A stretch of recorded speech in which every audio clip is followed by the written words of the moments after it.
ឮមកថាជូហ្វានជាមនុស្សឯកោខ្លាំងណាស់គេមិនងាយជិតស្និទ្ធនឹងអ្នកណាឡើយតែនារីម្នាក់នេះបែរជាអាចនៅក្បែរគេបាននាងច្បាស់ជាមនុស្សសំខាន់ចូលកំដរចាប់នាងមកជាមួយដែរទៅនាងអាចនឹងមានប្រយោជន៍ដ៏ធំសម្រាប់ផែនការរបស់ព្រះអង្គម្ចាស់ជាក់ជាមិនខានលោកគ្រូហ៊ូមីងងក់ក្បាលយល់ព្រមគាត់បានគ្រវីបក់ដៃម្ខាងបង្កើតជាខ្យល់ព្យុះដ៏ខ្លាំងក្លាមួយមកក្រសោបបោកបក់យកខ្លួនអ្នកទាំងពីរទៅបាត់ប្រហែលជាដោយសារតែការអនុវត្តផែនការមានភាពរលូនពេកលោកគ្រូហ៊ូមីងក៏មិនបានចាប់អារម្មណ៍ទាល់តែសោះថាមានមនុស្សលួចឃើញសកម្មភាពនេះឡើយបន្ទាប់ពីពួកគេចាក់ចេញទៅមនុស្សម្នាក់បានឈរញ័រខ្លួនទៅទ្រឹកនៅក្នុងងងឹតកើតហៃដនភាពធំហើយរឿងនេះពិតជាធំខ្លាំងណាស់រូបខ្ញុំត្រូវតែប្រញាប់ទៅរាយការណ៍ជម្រាបប្រាប់ព្រះនាងយូអ៊ីងនីងភ្លាមចំណែកឯនៅឯខាងមុខដំណាក់របស់ព្រះនាងវិញព្រះអង្គម្ចាស់ទី3ដែលមានរូបរាងកាយធាត់ត្រលុកត្រលន់បានយាងឡើងមកទាំងព្រះដង្ហើមហត់ទីបំផុតទ្រង់បានផ្អែកព្រះកាយទៅនឹងទ្វាររួចស្រែកហៅថាយូអ៊ីងនីងចូលឯងប្រញាប់ដើរចេញមកខាងក្រៅឆាប់ឡើងពេលនេះរូបបងគឺស្ទើរតែទ្រាំទ្រលែងបានតទៅទៀតហើយមិនទាន់ទាំងដាច់ព្រះវាចាស្រួលបួលផងទ្រង់ក៏បានដួលផ្កាប់ព្រះភ័ក្ត្រទៅនឹងផ្ទៃដីភ្លាមតើហេតុអីបានជាព្រះរាជវាំងនេះវាមានទំហំធំធេងដល់ថ្នាក់ហ្នឹងក្រៅពីព្រះចៅអធិរាជទៅពួកយើងដែលមានឋានៈជាព្រះអង្គម្ចាស់ហ្នឹងតើមិនអាចជិះរទេះព្រះទីនាំងលេងកំសាន្តបានទេអីយូអ៊ីងនីង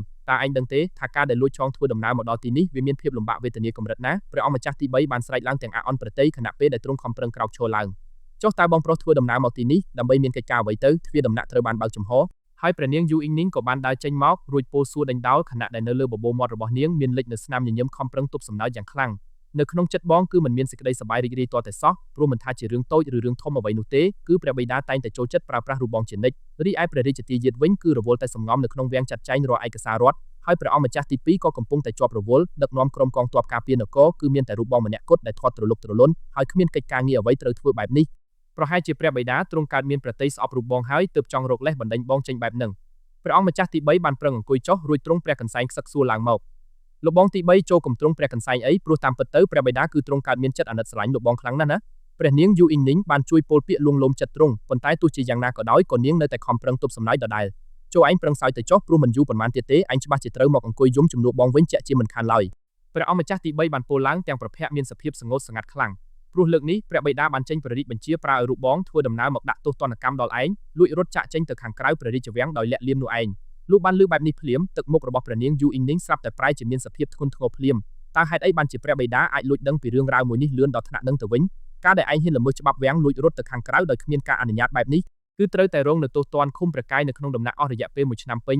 សម្លេងប្រកាសទោសរបស់ព្រះអង្គម្ចាស់ទី3បានលាន់បន្លឺឡើងយ៉ាងច្បាស់ធ្វើឲ្យផ្ទៃមុខរបស់ព្រះនាងយូអ៊ីងនីងត្រូវប្រែជាមានសភាពស្លេកស្លាំងភ្លាមនាងមានក្តីភ្ញាក់ផ្អើលជាខ្លាំងរួចក៏បានយំអណ្ដើតអណ្ដោកឡើងមកថាគ្រាន់តែការត្រូវឃុំខ្លួនត្រឹមតែប៉ុន្មានថ្ងៃសោះរូបខ្ញុំក៏សឹងតែរស់នៅមិនសុខទៅហើយចុះទម្រាំតែត្រូវមកឃុំខ្លួនដល់ទៅ1ឆ្នាំពេញបែបនេះទៀតទៅគ្រានោះស្រាប់តែមានពួកអ្នកបម្រើម្នាក់បានប្រញាប់ប្រញាល់រត់ជំហានជើងចូលមកទាំងបាវដង្ហើមហត់ថាមានរឿងរ៉ាវដ៏ធំមួយបានកើតឡើងហើយព្រះនាងយូអ៊ីងនីងបានប្រឹងជូតទឹកភ្នែករួចពោលតើនៅលើលោកនេះវានឹងអាចមានរឿងរ៉ាវអ្វីដែលធំធេងជាងការដែលខ្ញុំត្រូវទទួលរងទោសឃុំខ្លួននោះទៀតទៅគឺរូបខ្ញុំបានប្រាប់ឲ្យឯងទៅជួយហៅលោកគ្រូយូហ្វានស៊ុនជីឲ្យមកជួយពិនិត្យមើលពីខ្សែជោគជតារាសីឲ្យខ្ញុំតើវាមិនមែនជារឿងនោះទេព្រះនាងលើកនេះវាពិតជាកើតមាននៅរឿងរ៉ាវដ៏ធំធេងពិតប្រាកដមែនគឺពេលនេះលោកគ្រូយូហ្វានស៊ុនជីរួមជាមួយនឹងលោកប្រុសជូហ្វានត្រូវបានបរិសុទ្ធចំណាស់ម្នាក់បើកការចាប់ខ្លួនទៅបាត់ហើយលូជូបានប្រឹងដកដង្ហើមហត់ខ្លាំងនៅក្នុងខណៈពេលដែលកំពុងតែជម្រាបរាយការណ៍ធ្វើឲ្យទាំងព្រះអង្គម្ចាស់ទី3និងព្រះនាងយូអ៊ីងនីងត្រូវកើតមានក្តីភ័យស្លន់ស្លោជាខ្លាំងភ្លាមចុះតើឯងមានបានមើលឃើញចំផ្ទៃមុខរបស់ជនឃាតករដែលបានចាប់ខ្លួននោះដែរឬទេព្រះអង្គម្ចាស់ទី3បានពោលសួរឡើងទាំងប្រតិយមានក្តីតក់ស្លុតចិត្តជាខ្លាំង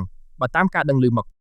គឺព្រឹត្តិការណ៍មួយនេះវាហាក់បីដូចជាទង្វើរបស់មនុស្សមកពីខាងភាគីព្រះអង្គម្ចាស់ទី2ឡើយប៉ុន្តែតើវាពិតជាផែនការទង្វើរបស់លោកបងទី2ពិតប្រាកដមែននឹងព្រះអង្គម្ចាស់ទី3បានស្រែកឧទានឡើងទាំងប្រតិយមានក្តីភ័យខ្លាចរន្ធត់ជាខ្លាំងរហូតដល់ថ្នាក់ស្ទើរតែដួលផ្ងាប្រកាយទៅខាងក្រោយតើហេតុអីបានជាលោកបងទី2ហ៊ានមានប្រតិយថ្លើមធំដល់ថ្នាក់នឹងទៅវិញហ៊ានធ្វើនៅរឿងរ៉ាវដ៏ខុសឆ្គងគ្មានសិលធម៌ល្អបែបនេះចេញមកបានហ៊ានបើកការចាប់ខ្លួនទាំងបុគ្គលដែលជាកំពូលហោរីជាន់ខ្ពស់រួមជាមួយនឹងបុគ្គលដែលជាកំពូលមេការគ្រប់គ្រងដែលព្រះបិតាបានចុះប្រហ័សតែងតាំងឡើងដោយផ្ទាល់ព្រះកាយថែមទៀតផងចូលឯងប្រញាប់ធ្វើដំណើរទៅជាមួយបងដើម្បីទៅចូលជួបព្រះបិតាភ្លាមទៅបងនឹងត្រូវតែទៅបើកការប្តឹងផ្តល់ពីរឿងនេះប៉ុន្តែទោះជាយ៉ាងណាក៏ដោយព្រះអង្គម្ចាស់ទី3បែរជាបានប្រញាប់រត់យាងចាក់ចេញទៅខាងក្រៅព្រះរាជវាំងយ៉ាងលឿនដោយបានសម្ដៅត្រង់ទៅកាន់ទីតាំងខ្លោងទ្វារក្រុងភ្លាមលោកបងទី3តើលោកបងកំពុងតែមានបំណងចង់យាងទៅឯណាឡើយនឹងតើពួកយើងមិនគួរណានឹងត្រូវទៅរាយការណ៍ជម្រាបប្រាប់ព្រះបិតាជាមុនសិនទេអីព្រះនាងយូអ៊ីងនីងបានបញ្ឈប់ជំហានជើងរួចពោលសួរឡើងទាំងក្តីងឿងឆ្ងល់ជាខ្លាំងវាពិតជាមានសភាពយឺតពេលហួសទៅហើយប្រសិនបើពួកយើងមិនប្រញាប់ប្រញាល់ធ្វើសកម្មភាពនៅពេលនេះទេគឺច្បាស់ជាដោះស្រាយមិនទាន់ពេលឡើយព្រះអង្គម្ចាស់ទី3ពោលឡើងដោយមិនព្រមងាកព្រះភ័ក្ត្រត្រឡប់មកខាងក្រោយឡើយទ្រង់ខំប្រឹងប្រែងបង្កើនជំហានជើងរត់យ៉ាងលឿនស្លែវជាមួយនឹងរូបរាងកាយដ៏ធាត់ត្រលុកត្រលន់របស់ទ្រង់ស្ថិតនៅក្នុងផ្នែកខាងក្នុងព្រះរាជវាំងតើមានសេចក្តីយឺតយ៉ាវទៅលើរឿងរ៉ាវអ្វីទៅលោកបង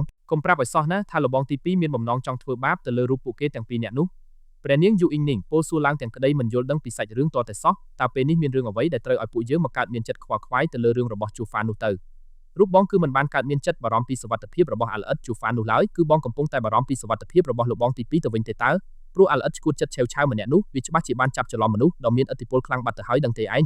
លើកនេះរូបវាគឺនឹងត្រូវតែមកស្លាប់បាត់បង់ជីវិតពិតប្រាកដមែនហើយចូលឯងប្រញាប់ប្រញាល់បង្កើនល្បឿនរត់មកតាមបងឲ្យបានលឿនឡើងព្រោះបើមិនដូច្នោះទេលោកបងទី2ច្បាស់ជាគ្មានផ្លូវនឹងមានជីវិតរស់រានតទៅទៀតឡើយលុះពោលដាច់ពាក្យសម្ដីរួចរាល់ភ្លាមរូបរាងកាយរបស់ព្រះអង្គម្ចាស់ទី3ក៏បានរត់បាត់សមោលឈឹងទៅយ៉ាងលឿនរហូតបាត់សមោលទៅបាត់ត្រឹមតែមួយប៉ព្រិចភ្នែកតែប៉ុណ្ណោះមិនទាន់ទាំងបានបើកឱកាសឲ្យសាកសួរដេញដោលអ្វីបានដឹងច្បាស់ផងនាងក៏មានតែត្រូវបង្ខំចិត្តលូកដៃទៅចាប់អូសទាញយកខ្លួនលូជូរួចហើយក៏រត់ដេញតាមពីក្រោយទ្រង់ភ្លាមរីឯស្ថិតនៅខាងក្នុងបរិវេណនៃទីធ្លាព្រះរាជវាំងដ៏ធំល្វឹងល្វើយកណ្ដាលផ្សែងអាប់ពណ៌មាសចិញ្ចែងចិញ្ចាច់លោកគ្រូហួងមីងបានធ្វើដំណើរឈានជើងយាងចូលមកដល់ត្រង់ទីធ្លាខាងក្រោយវាំងរួចហើយក៏មានក្រុមកងមនុស្សចំនួន2នាក់បានដើរតាមពីក្រោយនិងបានក្រវ៉ាត់ទម្លាក់ខ្លួនជូហ្វានរួចជាមួយនឹងលោកគ្រូយូហ្វានស៊ុនជីឲ្យដេកដួលទៅលើផ្ទៃដីភ្លាមរំពេចនោះសម្លេងទះដៃដ៏មានអំណាចមួយក៏បានលាន់បន្លឺឡើងខណៈពេលដែលព្រះអង្គម្ចាស់ទី2រួមជាមួយនឹងក្រុមកងឆ្មាំយាមការពារជាតិបានបើកការបោះជំហានជើងដើរចូលមកខាងក្នុង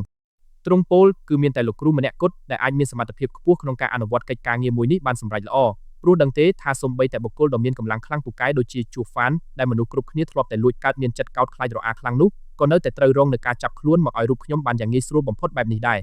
រវាពិតជារឿងដ៏អស្ចារ្យខ្លាំងណាស់លោកគ្រូព្រះអង្គម្ចាស់ទី2បានឈរសម្លឹងមើលទៅកាន់រូបរាងកាយរបស់បុគ្គលទាំងពីរនាក់ដែលកំពុងដេកនៅលើដីទាំងមានចិត្តសប្បាយរីករាយជាខ្លាំងព្រះអង្គគឺពិតជាមានប្រតិយលួចពោលពាក្យសរសើរដំកើងដល់រូបទូលបង្គំហួសហេតុពេកហើយព្រោះតាមពិតទៅជូហ្វានម្នាក់នេះគឺគ្រាន់តែជាមនុស្សដែលមានជាប់នៅកេរ្តិ៍ឈ្មោះល្បីល្បាញคล้ายៗតែប៉ុណ្ណោះរូបទូលបង្គំគឺនៅមិនទាន់បានបញ្ចេញនៅរាល់កម្លាំងធម៌ពលក្បាច់គុណពេញមួយទំហឹងរបស់ខ្លួនផងសោះក៏គេត្រូវទទួលបរាជ័យចាញ់ក្រោមបាតដៃរបស់ខ្ញុំបាត់ទៅហើ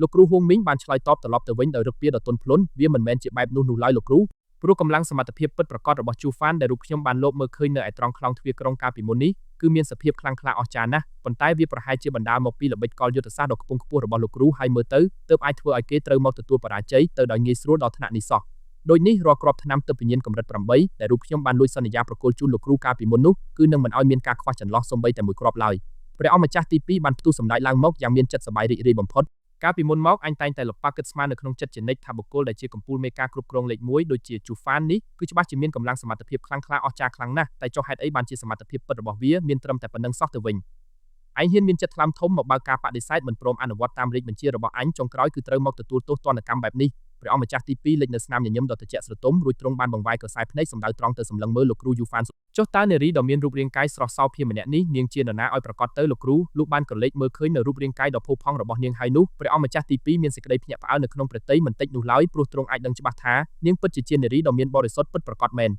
លោកបានលើពាក្យសម្ដីបែបនេះភ្លាមលោកគ្រូហួងមីងមានការភ្ញាក់ផ្អើលនៅក្នុងចិត្តជាខ្លាំងរួចគាត់បានពោលសួរឡើងមកទាំងក្តីបារម្ភអន្ទះសារខ្លាំងថាព្រះអង្គគឺមិនអាចមានគំនិតចង់ធ្វើបាបទៅលើរូបនាងបានជាណាព្រះអង្គម្ចាស់ទី2បានបើកភ្នែកធំទាំងក្តីរំភើបរួចលេចនៅស្នាមញញឹមចំអកលក់លុយឡើងលោកគ្រូលោកពិតជាបានបំពេញកិច្ចការងារមួយនេះបានយ៉ាងល្អប្រសើរខ្លាំងណាស់ដឹងទេហេតុនេះរូបខ្ញុំច្បាស់ជានឹងត្រូវរកវិធីប្រកាសជូននៅរង្វាន់ជាគ្រាប់ថ្នាំទឹកពញៀនកម្រិត8ចំនួន2គ្រាប់បន្ថែមទៀតជូនលោកគ្រូជាក់ជាមិនខានឡើយលោកគ្រូហួងមីងលួចដកដង្ហើមធំឡើងមកទាំងក្តីធូរស្រាលក្នុងចិត្តជាខ្លាំងរួចឆ្លើយទូលបង្គំសូមលំអោននកាយអរព្រះគុណដល់ព្រះអង្គម្ចាស់ខ្លាំងណាស់លោកគ្រូចុះតើលោកគ្រូមានល្បិចវិធីសាស្ត្រណាដែលអាចធ្វើឲ្យនាងព្រមបើកភ្នែកដឹងខ្លួនឡើងវិញបានដែរទេព្រោះរូបខ្ញុំមានបំណងចិត្តចង់បើកការសាកសួរដេញដោលនៅរឿងរ៉ាវសំខាន់មួយចំនួនពីមាត់នាងបន្តិចព្រះអង្គម្ចាស់ទី2បានងាកព្រះភ័ក្ត្រទៅសួរលោកគ្រូហួងមីងរឿងរ៉ាវហ្នឹងគឺវាពិតជាមានសភាពងាយស្រួលបំផុតព្រះអង្គលោកគ្រូហួងមីងបានលេចនៅស្នាមញញឹមឡើងមកដោយទំនុកចិត្តខ្ពស់បំផុតគាត់បានលូកដៃដកយកដបសេរ៉ាមិចតូចមួយចេញមករួចហើយក៏បើកគម្របការពារចេញនិងបានយកវាទៅដាក់នៅត្រង់ក្បែរច្រមុះរបស់លោកគ្រូយូហ្វានស៊ុនជីរួចហើយក៏បើកការក្រឡុកវាស្រាលពូកែដបទេថានេះវាគឺជាប្រភេទថ្នាំពុលពាន់ឆ្នាំដ៏មានឥទ្ធិពលខ្លាំងក្លាបំផុតដែលរូបទូលបង្គំជាអ្នកខំផ្សំឡើងដោយផ្ទាល់ដៃសូម្បីតែបុគ្គលដ៏មានកម្លាំងក្បាច់គុណខ្លាំងពូកែខ្ពស់កម្រិតណាក៏ដោយក៏ត្រូវតែដេកសន្លប់បាត់ស្មារតីឈឹងប្រសិនបើគ្មានបានរងនឹងការលេបគ្រាប់ថ្នាំដ៏ពឹសផ្ទាល់របស់ខ្ញុំទេនោះនាងគឺគ្មានថ្ងៃនឹងអាចដឹងខ្លួនឡើងវិញបានឡើយឆ្លងកាត់អស់មួយសន្ទុះធំលោកគ្រូយូហ្វានស៊ុនជីក៏បានចាប់ផ្ដើមបើកភ្នែករបស់នាងឡើងវិញយឺតលុះនៅពេលដែលបានកលេចមើលឃើញចំផ្ទៃព្រះភ័ក្ត្ររបស់ព្រះអង្គម្ចាស់ទី2ភ្លាមព្រះអង្គម្ចាស់ទី2តើហេតុអីបានជាព្រះអង្គស្រាប់តែមានវត្តមានស្ថិតនៅទីនេះទៅវិញលោកគ្រូយូហ្វានស៊ុនជីពោលសួរឡើងទាំងក្តីតក់ស្លុតចិត្តជាខ្លាំងខណៈពេលដែលនាងប្រឹងប្រែងរំកិលរូបរាងកាយថយទៅខាងក្រោយកញ្ញាយូហ្វានចូលកំកើតមានក្តីភ័យខ្លាចខ្លាំងពេកអីព្រោះសម្រាប់នៅក្នុងពេលនេះគឺពួកយើងកំពុងតែរស់នៅក្នុងគេហដ្ឋានផ្ទាល់ខ្លួនរបស់ខ្ញុំតើព្រះអង្គម្ចាស់ទី2បានឈរសម្លឹងមើលទៅចំផ្ទៃមុខលោកគ្រូយូហ្វានស៊ុនជីដោយខ្សែភ្នែកមិនដាក់ភ្នែកឡើយលុះនៅពេលដែលបានកលេចទៅមើលឃើញជូហ្វានកំពុងតែដេកសន្លប់បាត់ស្មារតីឈឹងនាងក៏បានប្រញាប់ប្រញាល់លូកដៃទៅក្លុកអង្រួនដងខ្លួនរបស់គេភ្លាមលោកមេការគ្រប់គ្រងជូហ្វានចូលលោកប្រញាប់បើកភ្នែកដឹងខ្លួនឡើងឆាប់ឡើងសូមលោកប្រញាប់ក្រោកឡើងមកភ្លាមទៅប៉ុន្តែទោះបីជានាងខំប្រឹងអង្រួនយ៉ាងណាក៏ដោយក៏ជូហ្វាននៅតែបន្តដេកស្ងៀមធ្មឹងដដែលដោយគ្មានការស្ដែងចេញនូវរាល់សញ្ញាណថានឹងព្រមបើកភ្នែកដឹងខ្លួនឡើងវិញបន្តិចសោះលោកគ្រូហួងមីងបានផ្ទុះសម្ដេចឡើងមកយ៉ាងខ្លាំងថា សូមអ្នកនាងកុំខំប្រឹងស្រែកហៅឲ្យហត់កម្លាំងអីព្រោះបើគ្មានបានរងនឹងការលេបគ្រាប់ថ្នាំបន្សាបពឹសផ្ទាល់របស់ខ្ញុំទេនោះទោះបីជាឆ្លងកាត់ពេលវេលាយូររាប់ពាន់ឆ្នាំក៏វាគ្មានថ្ងៃនឹងអាចបើកភ្នែកដឹងខ្លួនឡើងវិញបានឡើយលោកគ្រូយូហ្វានស៊ុនជីបានខំបបោមាត់របស់នាងណែននៅក្នុងចិត្តគឺពោពេញទៅដោយក្តីបារម្ភអន្ទះសារជាខ្លាំងព្រោះនាងដឹងខ្លួនច្បាស់ណាស់ថាមានតែសមត្ថភាពរបស់យូហ្វានម្នាក់គត់ដែលនាងអាចមានឱកាសពឹងផ្អែកជួយសង្គ្រោះជីវិតបាននៅក្នុងខណៈពេលនេះអ្នកនាងយូហ្វានបើនិយាយទៅដល់រឿងរ៉ាវកិត្តិនាមដ៏ល្បីល្បាញអស្ចារ្យរបស់អ្នកហើយនោះគឺរូបខ្ញុំពិតជាបានលើមនុស្សម្នាជាច្រើននាំគ្នាលួចពោលសរសើរអស់រយៈពេលជាយូរណាស់មកហើយប៉ុន្តែដោយសារតែត្រូវជាប់ជំពាក់ជំពិនទៅនឹងរាល់ច្បាប់វាំងដ៏តឹងរ៉ឹងដែលមាននៅក្នុងគេហដ្ឋានហោរាជាន់ខ្ពស់នោះទើបកាលពីមុនមកធ្វើឲ្យរូបខ្ញុំមិនអាចមានឱកាសល្អធ្វើដំណើរទៅបើកការជួបពិភាក្សាជាមួយនឹងអ្នកនាងបានប៉ុន្តែពិតជារឿងដែលគ្មានអ្នកណាម្នាក់អាចនឹកស្មានដឹងទាល់តែសោះថាសម្រាប់នៅក្នុងថ្ងៃនេះអ្នកនាងបែរជាសុខចិត្តធ្វើដំណើរមកលេងកម្សាន្តដល់ទីនេះដោយខ្លួនឯងបែបនេះវាពិតជាសេចក្តីកិត្តិយសដ៏ធំធេងខ្លាំងណាស់សម្រាប់គេហដ្ឋានរបស់ខ្ញុំព្រះអង្គម្ចាស់ទី2បានលេចនៅស្នាមញញឹមឡើងរួចទ្រង់ពោលបន្តអ្នកនាងតើការដែលពួកលោកចាប់ខ្លួនពួកយើងឲ្យមកស្ថិតនៅក្នុងទីតាំងមួយនេះគឺដើម្បីមានគោលបំណងអ្វីឲ្យប្រកបទៅលោកគ្រូយូហ្វានស៊ុនជីមានអារម្មណ៍ហួសចិត្តនៅក្នុងចិត្តជាខ្លាំងព្រោះទោះជាចង់បកស្រាយថាជាការចាប់ខ្លួនឬក៏ជាការមកលេងកម្សាន្តក៏ដោយក៏សម្រាប់នៅក្នុងពេលនេះគឺអ្នកនាងបានធ្វើដំណើរមកដល់ក្នុងគេហដ្ឋានរបស់ខ្ញុំរួចរាល់អស់ទៅហើយដូចនេះចូលអ្នកនាងចាត់ទុកថាខ្លួនឯងជាភ្ញៀវកិត្តិយសដ៏ខ្ពង់ខ្ពស់ម្នាក់ចុះហេតុនេះសូមកុំកើតមានចិត្តបារម្ភខ្លាំងពេកអីរូបខ្ញុំច្បាស់ជានឹងត្រូវចាត់ចែងរៀបចំការទទួលស្វាគមន៍អ្នកនាងឲ្យបានយ៉ាងសមរម្យបំផុតជាមិនខានឡើយតែបើនិយាយទៅវាពិតជាមានរឿងរ៉ាវដ៏សំខាន់មួយដែលរូបខ្ញុំមានបំណងចិត្តចង់លបសាកសួរដេញដោលពីមាត់អ្នកនាងអស់រយៈពេលជាយូរណាស់មកហើយដូចនេះខ្ញុំសង្ឃឹមយ៉ាងមុតមាំថាលើកនេះអ្នកនាងច្បាស់ជានឹងព្រមបើកចិត្តជួយបកស្រាយចម្លើយបំភ្លឺឲ្យរូបខ្ញុំបានយល់ដឹងផងចុះទឹកមុខព្រះភ័ក្ត្ររបស់ព្រះអង្គម្ចាស់ទី2ស្រាប់តែបានប្រែផ្លាស់ប្ដូរមកជាមានសភាពធ្ងន់ធ្ងរខ្លាំងភ្លាមធ្វើឲ្យលោកគ្រូយូហ្វានស៊ុនជីចាប់ផ្ដើមបង្កើនការប្រុងប្រយ័ត្នខ្លួនខ្ពស់រួចនាងពោលសួរតើវាជារឿងរ៉ាវអ្វីទៅព្រះអង្គម្ចាស់ទី2បានបើកព្រះអង្គមានបន្ទូលឡើងយឺតៗថាគឺរូបខ្ញុំបានលបដឹងឮពីមនុស្សម្នាខាងក្រៅមកថាអ្នកនាងគឺមានជាប់នៅកៅភ្នែកទេវតាទឹកដ៏មានអំណាចស័ក្តិសិទ្ធិមិនខុសអីពីកំពូលហោរាជាន់ខ្ពស់ឡើយដែលអាចមានសមត្ថភាពមើលឃើញយ៉ាងធ្លាយនៅរាល់ខ្សែជោគវាសនារបស់មនុស្សលោកបានហេតុដូច្នេះហើយខ្ញុំគ្រាន់តែចង់ដឹងច្បាស់បន្តិចតែប៉ុណ្ណោះថាតើអ្នកនាងអាចជួយលបពិនិត្យមើលឲ្យខ្ញុំបន្តិចបានដែរទេថាតើនៅក្នុងថ្ងៃអនាគតខាងមុខនេះរូបខ្ញុំនឹងអាចមានខ្សែជោគវាសនាល្អអាចឡើងមកគ្រងរាជបល្ល័ង្កធ្វើជាស្ដេចអធិរាជបានដែរឬទេព្រះអង្គម្ចាស់ទី2បានឈរត្រឹងមួយកន្លែងដើម្បីរងចាំស្ដាប់នៅរាល់ពាក្យពេចន៍ឆ្លើយតបចេញពីមាត់របស់នាងទាំងចិត្តមានក្តីរំភើបញាប់ញ័រខ្លាំងរួចហើយលោកគ្រូយូហ្វានស៊ុនជីក៏បានបើកការឆ្លើយតបត្រឡប់ទៅវិញភ្លាមថា